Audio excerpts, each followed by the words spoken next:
말씀 제목은 선한 사마리아인의 비유입니다. 딱 보면 이제 신앙생활을 많이 하신 분들은 내용을 다 알고 있잖아요, 그죠? 알고 있지만 또 오늘의 우리가 같은 성경을 우리가 계속 읽다 보면 하나님 주시는 또 메시지가 또 지금 우리에게 향한 나에 향한 메시지가 또 주실 줄 믿습니다. 오늘 보면 이 사마리안 이 비유는 누가복음에만 기록이 되어 있습니다. 제가 요즘에 또 특이한 거는 이 아이들을 가르치다 보니까 이 아이들의 질문이 참 신선하더라고요. 보니까 특히 교회 다니는 아이들 아니다 보니까 또 너무 맑아요. 아이들 질문이. 어른들의 질문은 딱 틀에 박혀 있거든요. 때로는 이 아이들의 질문은 들으면서도 너무나 맑은 거예요. 그래서 예수님이 아이들이 가까이 오는 걸 이렇게 제자들 그럴 때 하지 마라, 가까이 오게 하라, 이래 하셨지는 않았는가. 그래서 제가 매일 성경 계속 이제 누가복음입니다. 누가복음을 보면서 아이들을 매일 큐티도 하고 성경도 말씀을 가르치다 보면서 아이들 질문을 들으면서 제가 지금 요즘 어떻게 하고 있냐면 사복음서를 지금 다 보고 있습니다. 아이 둘을 가르치려고 사복음서를 보는 목사는 아마 드물 겁니다. 뭐냐면 주석을 다 보면서 하고 있습니다. 그러면서 이제 아이들에게 주석 하나하나 설명, 이건 헬라어고 히브리어고 그렇게 설명은 안 하죠. 사실은 먼저 제 자신이 이 아이들이 어떤 마음에서 하나님을 바라볼까, 예수님을 바라볼까, 이 아이들의 마음에서 궁금한 걸 어떻게 제가 들어줄까, 그걸 생각하면서 이제 복음서를 쭉 읽고 있는데, 그래서 누가복음, 마가복음, 요한복음 이렇게 계속 보다 보니까 저번 주에는 오병이의 기적, 거의 수요일 이제 본문이거든요. 거기에는 다 사복음서에 다 기록이 되어 있더라고요. 그래서 사복음서 다 내용을 보면서 아이들에게 어떻게 말씀을 전해야 할까 막 이렇게 생각을 했었습니다. 제가 왜 이 말씀을 갑자기 처음부터 드리냐면 이제 사마리아인의 비유도 보면은 어찌 보면 참 쉬운 설교잖아요, 그죠? 말하기도 쉽고 뭐냐면 뭐 구제 사역이다 아니면 다른 사람을 돕는 일에 많은 목사님들이 설교할 때 인용이 되잖아요. 구제하라, 다른 사람을 도와라, 그죠? 그런데 이 비유의 목적을 우리가 잘 자세히 봐야 됩니다. 단순히 어려움에 빠진 사람을 도와주라고 그 예수님이 이 비유를 설명하셨을까? 제자들에게 아니라는 거죠. 어려운 사람 보면서 도와주라고 단지 그건 아니라는 거죠. 기록된 목적이 분명히 있습니다. 그래서 오늘 이 시간에는 이 비유가 우리에게 무엇을 말하는지 한번 또 깊이 묵상하고 곰곰이 이해하는 그런 시간이 되었으면 합니다. 아까 우리가 쭉 같이 읽었는데 이 비유는 30절부터 시작을 합니다. 30절부터 해가지고 37절 아주 말씀드리면 8절인데도 이 비유를 한번 쭉 들으신 분들은 아시겠지만 내용은 다 이해가 되죠. 쉽게 되죠. 그죠? 그래서 예수님은 30절에서 30절까지 딱 하고 나서 우리에게 자비를 베푸는 자가 되어라, 이렇게 원하시구나, 이렇게 결론을 낼 수가 있다는 거죠. 그런데 우리가 놓치지 말아야 할 것이 뭐냐면 30절에서 37절 전에 25절부터 그 배경이라는 겁니다. 배경. 비유의 시작 전에 왜 예수님이 이 비유를 하셨는지 그 배경을 우리가 알아야 되는 거죠. 그 비유만 보고 우리는 짐작으로 이 말씀일 거야 하면 안 된다는 것이죠. 이 배경을 보면은 우리가 예수님이 이 비유의 목적과 내용을 제대로 이해할 수 있습니다. 예수님은 왜 이 비유를 설명하셨는지 그 배경이 이렇습니다. 25절에 나와서 제가 읽어드리겠습니다. 어떤 율법 교사가 일어나 예수를 시험하여 이르되 선생님, 내가 무엇을 하여야 영생을 얻으리까? 율법 교사가 나타났죠. 예수님한테 그것도 시험하여 이르되, 시험하는 거죠. 그리고 선생님, 이 말씀에도 이 율법 교사의 그 마음이 느껴지지 않습니까? 참 교만하죠. 참 교만하죠. 예수님을 시험하고 이 선생님, 그냥 우리 보면 선생님 이렇게 하잖아요. 일반적으로 사람들을 볼 때. 그러면서 자기의 거룩함을 드러내는 거죠. 내가 무엇을 하여야 영생을 얻으리까? 이렇게 하는 거죠. 이 말씀은 사람은 무엇을 해야 영원한 천국을 갑니까? 그 말하고 똑같은 말이죠. 그죠? 천국에 가려면 어떻게 해야 됩니까? 이렇게 똑같은 말이죠. 근데 예수님은 참 노련하죠. 그죠? 성경을 쭉 보시면 아시겠지만 바로 답하지 않습니다. 그 질문으로 다시 물어보시는 거죠. 율법에 무엇이라 기록되었으며 네가 이것을 어떻게 읽었냐 물어봅니다. 설명 안 하시고 너는 어떻게 알고 있냐? 너는 어떻게 읽었냐? 바로 되짚어 질문을 하는 거죠. 그때 율법 교사가 놀라운 대답을 하죠. 또 제가 한번 읽어드리겠습니다. 27절의 말씀입니다. 그러자 율법 교사가 말합니다. 대답하여 이르되 내 마음을 다하여 목숨을 다하여 힘을 다하여 뜻을 다하여 주 너희 하나님을 사랑하고 또한 내 이웃을 내 자신같이 사랑하라 하였나이다. 이렇게 말씀을 합니다. 말을 합니다. 율법 교사는 율법 교사란 자체가 정말 율법에서 등통한 자 아닙니까? 그죠? 신명기 6장 5절 하나님 사랑, 레위기 19장 18절 이웃 사랑, 이것을 바로 인용을 하는 거죠. 그래서 율법이 이렇습니다. 요약을, 핵심을, 성경의 요약 핵심을 구약에 되면 확실하게 하는 거죠.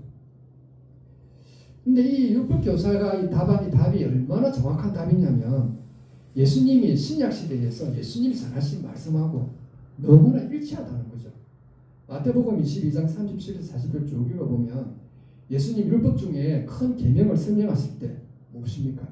하나님 사랑, 이웃 사랑입니다. 이 내용이 바로 율법 교사가 지금 똑같이 말을 하고 있는 거죠. 아주 훌륭한 답입니다. 사실 정말 대단한 답이죠. 그죠? 근데 여기에서 중요한 것은 이 대답에 대한 예수님의 말씀입니다. 그래 네 대답이 옳도다. 이를 행하라. 그리하면 살리라. 이렇게 말씀을 합니다. 그 말씀은 뭐냐면 율법을 지켜 행하라. 지키라는 거죠. 네 말이 맞다. 그러면 행하면 네가 영생을 얻을 것이다. 이렇게 말씀하는 것처럼 이렇게 보인다는 거죠. 지금 말씀 딱 들어보면 그죠?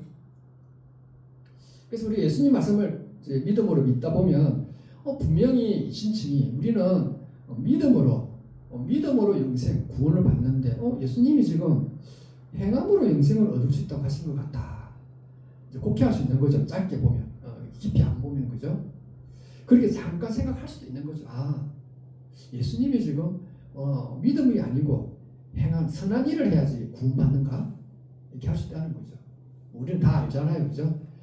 우리가 믿음으로 살면 자연스럽게 우리는 행함이 따라오는 믿음이 나오잖아요. 그죠?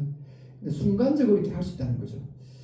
그 예수님의 이 말씀을 율법 교사는 그 다음에 또 어떻게 반응을 했냐면 이렇게 반응을 합니다.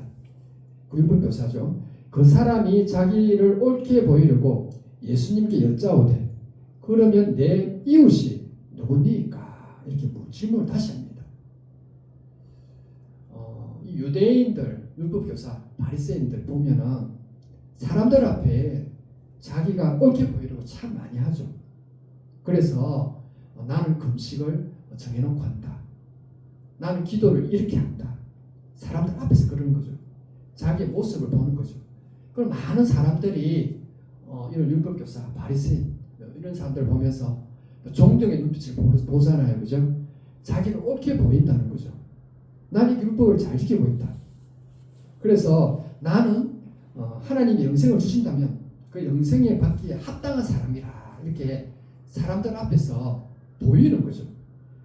이렇게 지금 예수님은 그렇게 아시기 때문에 네 이웃이 누구냐 물어보는 거죠. 지금 율법교사는 이렇게 생각합니다. 나는 율법에 명하는 하나님 사랑 자신에게 아무 문제가 없다는 거죠. 615가지의 계명 나는 다 지키고 있다는 거죠. 이웃사랑 자신에게는 아무 문제 없다고 생각을 하는 거죠. 그리고 자신은 실천하는 자신도 이렇게 드러내고 있습니다. 나는 잘하고 있다는 거죠. 잘하고 있다는 거죠. 여기서 우리가 한 가지 이제 짚어보는 이웃이라는 개념입니다. 그죠? 이웃. 유대인들이 생각했던 이웃의 개념이 어디까지냐면 전통적으로는 혈통적 유대인이 바로 이웃입니다. 그래서 이 이웃사랑, 이 유대인 이웃사랑은 모든 사람에게 실천하는 것이 아닙니다. 자신들이 지켜야 할 사랑의 한계가 있다는 거죠. 경계를 딱 그어놓는 거죠. 혈통적 유대인이나 아니냐. 그 이웃은 이웃이 아니라는 거죠 지금. 그래서 그 넘어서는 사랑을 하지 않아도 된다는 생각이 바로 율법 교사 유대인들의 생각입니다. 다시 말하면 울타리 안에만 이웃이고 울타리 밖에 있는 사람은 이웃이 아니기에 사랑하지 않아도 된다는 거죠. 지금도 우리 한국 교회 또 세계적으로 봤을 때 많은 학자들이 목회자들이 깨어있는 목회를 그려서니까 개토화된다. 뭐냐면 자기 것만 된다. 자기 것만. 그래서 교회가 자기 무리 안에서는 거의 뭐 이런 사람이 없죠. 이런 승림이 없잖아요. 그죠? 자기끼리만 그러면 자기끼리만. 딱 교회 문만 봐서 밖에 나가면 어떻습니까? 눈에는 힘주기 시작하는 거죠. 그래서 지금 유대인이 말한 사랑은 딱 이 정도만 우리가 사랑하면 하나님이 우리가 율법 지킨다는 거죠. 하나님도 사랑하죠. 예배 잘 드리죠. 또 우리 안에 사랑하죠. 이 정도 하면은 우리는 하나님의 말씀 직선한다 생각을 할 수 있는 거죠. 울타리 안이라는 거죠. 그 당시에는 유대인들 또 유대인으로 개종한 사람들 그게 바로 울타리입니다. 울타리. 이방인들, 사마리아인들 오늘 선한 사마리아인의 비유인데 사마리아인들 울타리 밖의 사람들입니다. 특히 사마리아인들은 거의 아주 짐승보다 못한 그렇게 취급을 했습니다. 이렇게 유대인들은 자기 세력만 딱 하는 거죠. 그런데 이런 기준을 사람마다 차이가 있는데 지금 율법 교사가 왜 이렇게 말을 하고 있냐면은 자기는 좀 더 넓은 울타리를 가지고 있다 자랑하려고 예수님한테 내 이웃에 대한 이렇게 말을 하는 거죠. 나는 그래도 유대인이지만 유대인 조금 넘어서 사랑하고 있다는 거죠. 그래서 자기는 하나님 자기 이웃 사랑 자신 있다는 거죠. 그때 예수님이 선한 사마리아인의 비유를 하신 것입니다. 그때 우리가 본문에 뒤만 보면은 이렇게 생각할 수 있지만 바로 이때 율법 교사가 이렇게 말을 할 때 그때 예수님이 비유로 설명을 하시죠. 항상 비유로 설명하실 때마다 예수님이 하시는 말 귀 있는 자는 들을지어다. 무슨 말이냐면 귀가 있으면 더 자세히 듣고 또 더 생생히 들으라. 그리고 또 이 귀 있는 자 들을지 이 함축된 말은 귀가 없는 다시 말하면 들을 마음이 없는 사람은 아예 이 메시지에 대해서 주지도 않겠다는 거죠. 그 당시로 치면 바리새인들이겠죠, 그죠? 그래서 비유로 설명하기 시작한 겁니다. 예수님이 우리가 그 복음을 쭉 보면 비유가 많은데 거의 다 예수님을 따르는 사람들은 그 비유가 다 하는 거죠. 혹시 오늘 선한 사마리아인의 비유를 들으시면서 내용을 다 이해가 됩니까? 그러니까 다 기 있는 자들 여기 있는 분들 제가 그냥 빗대하는 거지만 다 들을 수 있는 거죠. 그런데 그게 안 들려오는 경우도 있다는 거죠. 오늘 비유 내용을 상세히는 제가 설명을 안 하겠습니다. 다음에도 기회가 되면 하나하나 설명을 하겠는데 제가 오늘 오후 예배도 어린이 예배 다음 세대 예배는 이제 그 하나 내용을 같이 할 거거든요. 어른 예배는 또 좀 핵심이 다르잖아요, 그죠? 여기 보면 어떤 사람이 예루살렘에서 여리고로 내려가다가 강도를 만납니다. 예루살렘에서 남쪽, 예루살렘 여기 있으면 남쪽이 여리고입니다. 여리고. 그래서 서울에서 부산, 우리 서울에서 부산으로 가면 부산에 내려간다 이렇게 하잖아요, 표현이, 그죠? 근데 왜 내려가지? 우리 똑같이 평지인데 좀 어쩌다 우리 부산 사람 입장에서는 좀 기분이 좀 그렇잖아요, 그죠? 그래서 한 번씩 이제 서울 가서 저도 그럽니다. 오늘 서울에 내려왔다 이렇게. 이제 뭐냐면 약간 이제 그 사람들이 부산에서 뭐 이렇게 올라오셨어요 이러면 좀 저도 이제 그냥 이제 장난식으로 서울에 내려왔다. 부산을 초도로 한다 생각하든지 한 번씩 은근히 장난친다고 한 적이 있거든요. 예루살렘에서 남쪽 이건 진짜 내려오는 길입니다. 예루살렘이 해발 제가 보니까 762m. 이제 기준으로 했을 때 바다를 기준으로 762m가 예루살렘이면 여리고는 해서 256m, 거의 1000m죠. 그러니까 30km 정도 내는데 쭉 내려가야지 여리고로 가는 거죠. 그리고 이 여리고 내려가는 길은 험한 산지입니다. 산도 많고 계곡도 많고 계속 내려가는 거죠. 거기에는 강도도 많은 겁니다. 강도. 지금도 거기에서 그 지형에 그 뭡니까 그 성지순례 하시는 분들을 들어보면 지금도 그 강도 아직까지 있다. 2000년 전이나 지금이나 거기서 먹고 산답니다. 그래 강도도 있게 뭉쳐가지고 그런데 이제 강도들이 지내면서 바위나 동굴에 숨어 지냈다가 이제 사람을 이제 노리는 거죠. 이 비유는 그 당시 사람들은 쉽게 공감이 되잖아요. 그죠? 비유로 예수님이 설명하신 이유는 공감이잖아요. 공감. 이해가 되잖아요. 그림이 딱 그려지잖아요. 그죠? 그래서 이 상황에 어떤 사람이 위험한 지역을 내려가다가 강도를 만납니다.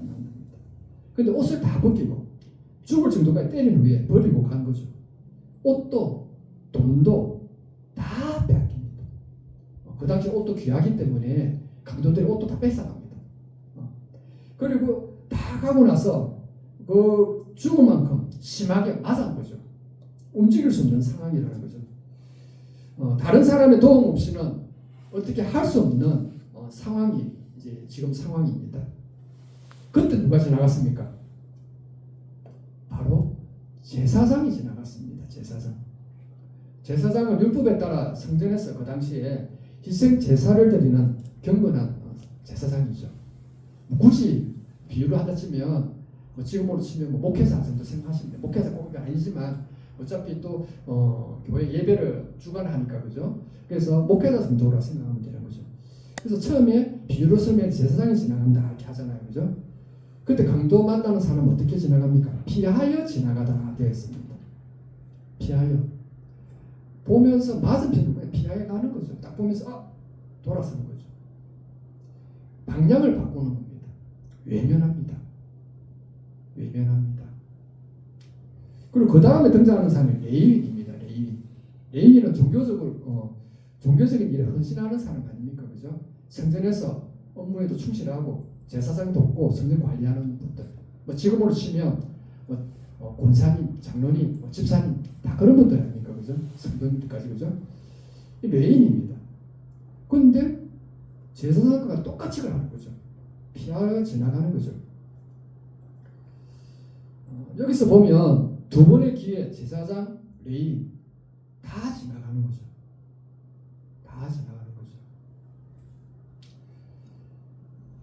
그 다음이 누구냐면 사마리아 사람입니다.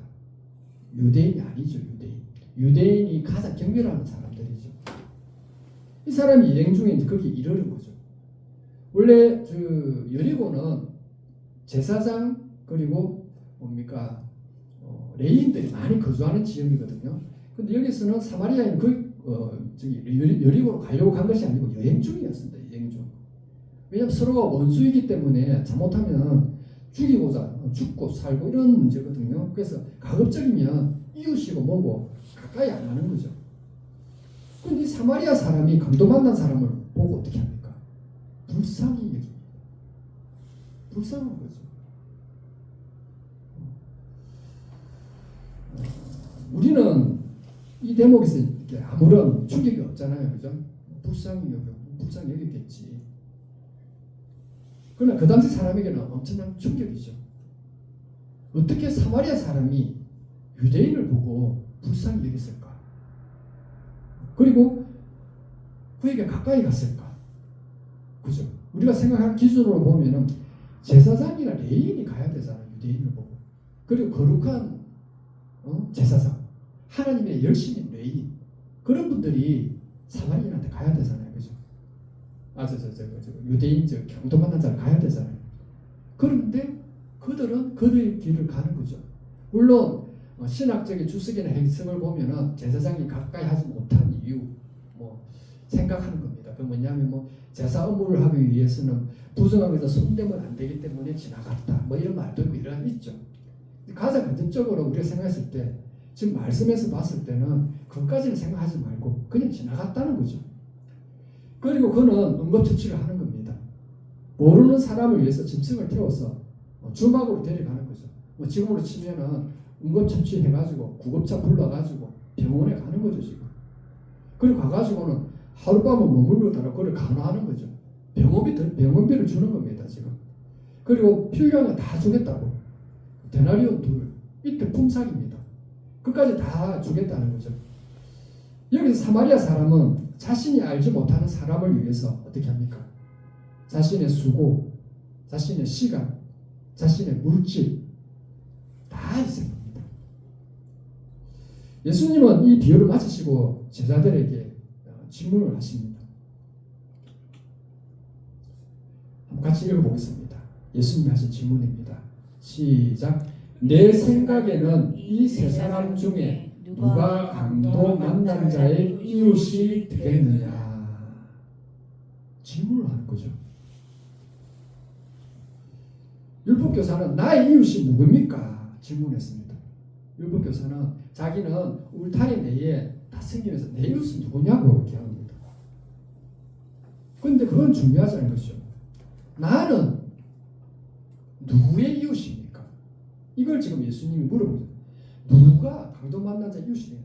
이 말은 뭐냐면 내 이웃이 누구냐가 아니고 나는 누구의 이웃이냐는 거죠. 쉽게 말하면 도움이 필요한 자의 이웃이 되겠는가?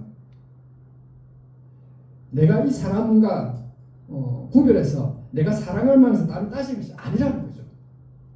도움이 필요한 사람들 보면서 이 사람은 내가 사랑해야 될 사람인가 아닌가? 이분은 우리 교회 성도님이니까 이분은 내가 어떻게 해야 되니까 따지는 게 아니라는 거죠. 지금 이 말은 내가 그냥 다른 사람에게 도움을 주는 이웃이 되라는 거죠. 행여 지나가다가 저 사람을 도우는데 도와주고 나서 이 사람하고 나의 관계는 그걸로 끝날 수도 있어요. 이제 뭐 다시 볼 일도 없고 예수님이 물어보신 그겁니다. 내가 다른 사람의 도움을 주는 이웃이 되라는 거죠. 율법 교사는 지금 뭐랍니까? 이웃 아닌 개념으로 율법을 제한시켜서 자신이 거룩한 걸 드러내려고 했잖아요. 그죠? 나는 이렇게 거룩합니다. 제가 교회에서 제가 얼마나 이웃을 위해서 성도님들을 위해서 기도하고 도와주고 이렇게 하지 않습니까? 그리고 조금 넘어서 어떻게 합니까? 우리 아파트, 우리 집 옆집 제가 그래도 뭐 좀 먹을 거 갖다 주고 돌아보지 않습니까? 나는 얼마나 율법을 잘 지킵니까 지금? 이렇게 생각하는 거죠. 근데 예수님은 그에게 뭐라고 합니까? 너도 이와 같이 하라. 해라는 거죠. 이와 같이. 율법 교사와 예수님의 만남은 이렇게 끝이 나버립니다. 그 뒤에는 내용이 없죠. 그죠? 율법 교사가 뭐 그 다음에는 깨달았는지 안 깨달았는지 모르는 거죠. 이 질문에서도 누가 강도 만난 자 이웃이 되겠느냐? 이 질문에도 제가 딱 보니까 어떻게 합니까? 사마리아인도 안 하고 자비를 베푼 자니라. 말하기 싫은 거죠. 사마리아인 이 자체가. 그만큼 마음 안에 자기만의 교만이 가득한 거죠. 지금 나는 승민 사상에 확실히 있는 거죠. 예수님은 그렇게 하고 율법 교사는 그 다음에 깨달은지 안 깨달은지 알 수가 없고 그리고 끝이 나는 거죠. 자, 오늘 우리는 이 말씀을 통해서 이제 우리 자신을 돌아보는 걸 원하는 거죠. 우리는 이웃 사랑의 이 말씀을 어떻게 읽고 있는가? 어떠한 태도로 이웃을 바라보고 있는가? 아무런 대가 없이 누군가를 위해서 내 모든 일을 제쳐놓고 내가 할 수 있는 모든 것을 도와준 적이 있는가? 내 손해를 감수하고 내 시간, 내 수고, 내 물질, 내 모든 것을 아주 관대하게 누군가를 위해서 아낌없이 나누어주고 있는가? 뭔가를 바라지 않고 세상은 give and take잖아요. 그죠? 일방적으로 자비를 베푼 적이 있는가? 이걸 물어본다는 거죠. 여기 계신 분이나 저나 우리 솔직히 다 이런 정도는 다 경험을 하고 또 했잖아요. 사실은. 그죠? 없다고는 할 수 없습니다. 그런데 이제 정말 모든 것을 이렇게 하나부터 열까지 할 수 있는가 하는 거죠. 어렵잖아요. 사실. 하나님 사랑, 이웃 사랑, 율법, 이 성경 율법 전체 아까 제가 말씀드린 여리고는 어떻고 여리고 높고 낮고 그리고 뭐 지혜는 어떻고 저떻고 그런 거 중요하다기보다 신학자에게 중요하겠죠. 복사해야 되나 물으면 설명해야 되니까 제일 중요한 게 하나님 사랑, 이웃 사랑이잖아요. 그래서 저는 좀 보면서 야, 이건 너무 쉽지 않나, 하나님 사랑, 이웃 사랑. 그런데 해가 거듭할수록 제일 어려운 게 하나님 사랑, 이웃 사랑이더라고요. 보니까 하나님을 사랑하는데 우리가 정말 완전하게 사랑할 수가 없고, 이웃을 사랑하는데 완전하게 사랑을 할 수 없는 거죠. 불가능합니다. 저는 불가능하다고 생각합니다. 우리가 남을 사랑하고 하는 것도 보면, 조그만 것에 보면 의도가 다 있습니다. 100%는 뭐 꼭 우리가 말씀드린 없다고는 없는데, 보통 보면 사람과의 관계 의도가 다 있죠. 그런데 예수님은 이렇게 말씀을 하는 거죠. 근데 제가 딱 보니까 100% 하는 사람이 있더라고요. 할 수 있더라고요. 그 사람이 누군지 압니까? 이웃이. 바로 자기 자신입니다. 자기 자신. 여기 계신 분이나 저나 우리 자신을 위해서 그렇게 다 하거든요. 막 수고도 하고 모든 걸 다 하잖아요. 자기 자신을 위해서. 그만큼 또 자기 자신을 사랑하잖아요. 또 이 세상 지금은 어떻습니까? 개인주의 되다 보니 인본주의, 개인주의. 자기가 자기 쓰면 자기 사랑. 그러다 보니 자존감도 내가 써야 된다. 자기한테는 다 그렇게 하는 거죠. 그런데 이웃하게는 그렇게 하기 힘들다는 거죠. 예수님이 그렇죠. 그래서 예수님이 내 이웃을 내 자신같이 사랑하라.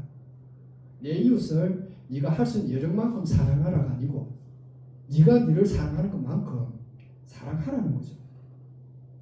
우리 자신에게 하는 것만큼, 너 자신에게 하는 것만큼 이웃을 사랑하라는 겁니다.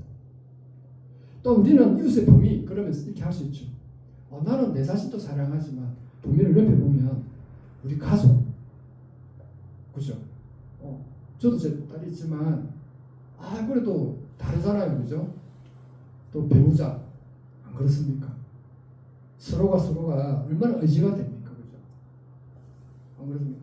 이 험난한 세상 옆에 있다는 것만으로도 힘이 되죠. 저도 그렇더라고요. 제가 잘 아니까. 개척 4, 5년 지났지만 제 안에 없었으면 저는 아마 때로는 정신병자가 되지 않았을까 할 정도로 그런 세월이 5년이었습니다. 그만큼 옆에 있다는 것만으로도 우리는 든든하게 갈 수 있는 거죠. 그렇지만 지금 예수님의 질문은 이게 아니라는 거죠. 예수님의 질문은 이게 아니라는 거죠. 만약에 우리 자신과 우리의 배우자나 우리의 가족, 그런 식으로 사랑, 그것이 아니라는 거죠. 여기에 우리가 대답할 수 있는 것은 어떤 겁니까? 우리는 행하라 할 때 실천할 수 없습니다. 할 수 없습니다. 사실. 저는 가능합니다. 여기 계십니까? 나는 하나님 사랑, 이웃 사랑. 당연히 이웃 사랑해야죠. 보면 사랑해야죠. 온전히 저는 실천할 수 있죠. 없습니다. 저는 지금까지 많은 사람들을 만나봤지만 한 사람도 그런 사람 못 만나봤습니다. 사람은 할 수 없습니다. 절대 할 수 없습니다. 제가 왜 이 말씀을 하겠다고 사람을 비하하고 사람 없다는 뜻이 아니고, 사람은 온전히 할 수 없다는 거죠. 여기서 우리가 얻어야 될 중요한 메시지가 있죠. 우리가 만약 구원이 내 행함으로, 내 노력으로 구원을 우리가 얻는다는 것은 절대 불가능합니다. 내가 구원을 얻는데 그래도 내가 좀 예배를 잘 드리니까, 내가 그래도 좀 성경을 많이 아니까, 그래도 내가 교회에 좀 이렇게 헌신을 하니까, 그래도 내가 이웃에 대해서 교회에 넘어서도 하니까, 아니라는 거죠. 절대 아니라는 거죠. 오늘 본문 말씀을 쭉 보면서 제가 한 주간 동안 묵상한 말씀이거든요. 아이들 설교도 설교지만 아이들 설교하고 어른 설교 다른 거 하려고 하다가 같이 하게 되었는데, 뭐냐면 하나님은 강도 만난 사람에게 다가간 사마리아인처럼 고난의 이 강도, 삶의 이 강도를 만나서 어떻게 할 수 없을 때 어떻게 합니까? 도와주잖아요. 누군가의 도움 없이는 죽을 수밖에 없을 때 하나님은 도와주시잖아요. 무엇보다도 죄, 우리 본성, 죄, 아무리 선한 척해도 자기가 자기를 제일 잘 알잖아요. 얼마나 자기 속을 들여다보면 죄로 얼룩져 있잖아요. 우리가 감히 내가 하나님 앞에 선하다고 할 수 있겠습니까? 누구라도 지옥 갈 수밖에 없잖아요. 전부 다. 그런데 믿음으로 아무 대가 없이 불쌍히 여기서 우리를 구원해 주신 겁니다. 우리는 우리의 노력, 행한 것 관계없이 하나님 그 은혜로 말미암아 오직 예수님 그리스도, 예수님의 그 우리를 대신하신 속죄로 우리가 영생을 누리게 되었습니다. 이제 말씀을 맺도록 하겠습니다. 지난 수요일부터 이제 사순절이 시작되었습니다. 사순절. 이 기간에는 우리를 대신해서 속죄를 이루신 예수님의 사랑, 은혜 기억을 해야 되는 거죠. 기억만 해서는 아는 거죠, 그죠? 책을 읽고 나서도 책만 읽고 나서도 안 된다고. 성경은 우리가 백독할 수가 없다는 말씀은 성경 읽고 나서도 그 다음 그 성경의 내용을 종종 묵상하면서 실천해야 되잖아요, 그죠? 그 은혜에 반응을 하고 실천을 해야 하는 거죠. 그리고 우리는 은혜를 받은 자답게 그 은혜를 나누어야 하는 거죠. 지난주에 하나님이 나에게, 그리고 오늘 예수님 말씀하신 것처럼 하나님을 사랑하고 이웃을 사랑하며 그 사랑을 실천하는 우리 모두가